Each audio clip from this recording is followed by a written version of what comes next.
Hello students, हम लोग करने वाले हैं चैप्टर नंबर 12 इलेक्ट्रिसिटी का एक एनसीईआरटी एग्जाम्पल क्वेश्चन। चलिए स्टार्ट करते हैं।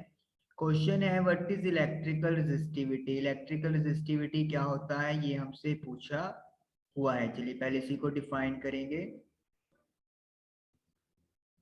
Electrical resistivity, it is the resistance of a material whose length and area of cross section both are unity। जब लेंथ और एरिया ऑफ क्रॉस सेक्शन यानी कि thickness किसी मटेरियल की यूनिटी यानी कि 1 हो जाती है, तो जो रेजिस्टेंस आता है उसे हम लोग उस मटेरियल की इलेक्ट्रिकल रेजिस्टिविटी बोलते हैं। और एक पॉइंट आप लोग और लिख दोगे, it is the characteristic property of a material. ये एक मटेरियल की करेक्टरिस्टिक प्रॉपर्टी होती है, मतलब आप उस मटेरियल से कुछ भी बनाए, रेजिस्टिविटी की वैल्यू कांस्टेंट रहती है। रेजिस्टेंस का फॉर्मूला रो एल बाय ए होता है, जहाँ पे रो इलेक्ट्रिकल रेजिस्टिविटी को रिप्रेजेंट करता है।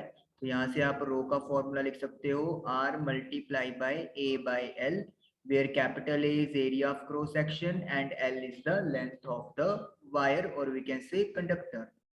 नेक्स्ट हमसे क्वेश्चन है, in a series electrical circuit comprising a resistor made up of a metallic wire. एक वायर का रेजिस्टर है जो कि सीरीज में लगाया है। द एमीटर रीड्स 5 एम्पियर, और एमीटर 5 एम्पियर यानी कि 5 एम्पियर का करंट फ्लो कर रहा है, वो शो कर रहा है। The reading of ammeter decreases to half, ammeter का रीडिंग हाफ हो गया यानी कि 2.5 एम्पियर रह गया। when the length of wire is double, जब वायर का लेंथ डबल कर दिया why, ये पूछा है क्यों। यहाँ पे हम लोग दो केस बनाएंगे, केस 1 एंड केस सेकंड।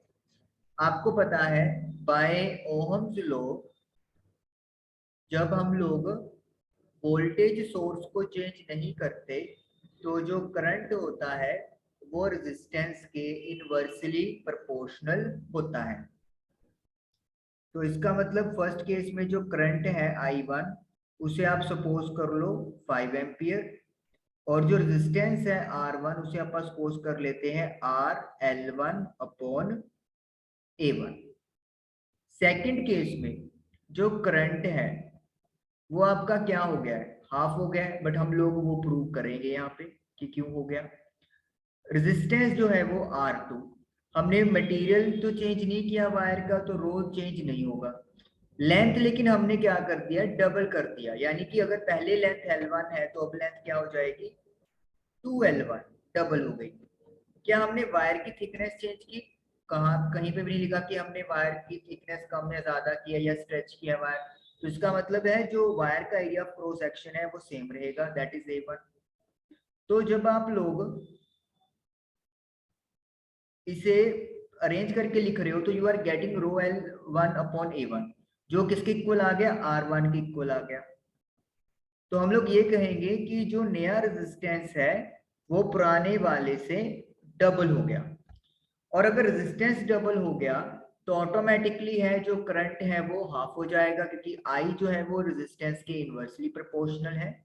तो I2 की जो वैल्यू है इट विल बिकम 2.5 एम्पियर। तो हम लोग इस तरीके से अपना आंसर लिखते हैं। थोड़ा सा और इसको मैं बताता हूँ कि आप कैसे लिख सकते हो। आप लिखेंगे resistance directly proportional to length as L increases resistance increases. पहली बात तो ये हो गई। अब बात करेंगे करंट की। Current is inversely proportional to resistance, अगर R इंक्रीज होगा तो करंट डिक्रीज हो जाएगा। तो इस तरीके से भी आप लोग अपना आंसर एक्सप्लेन कर सकते हो। तो आई होप कि आपको ये चीज क्वेश्चन क्लियर हुआ होगा। Thank you for watching the video.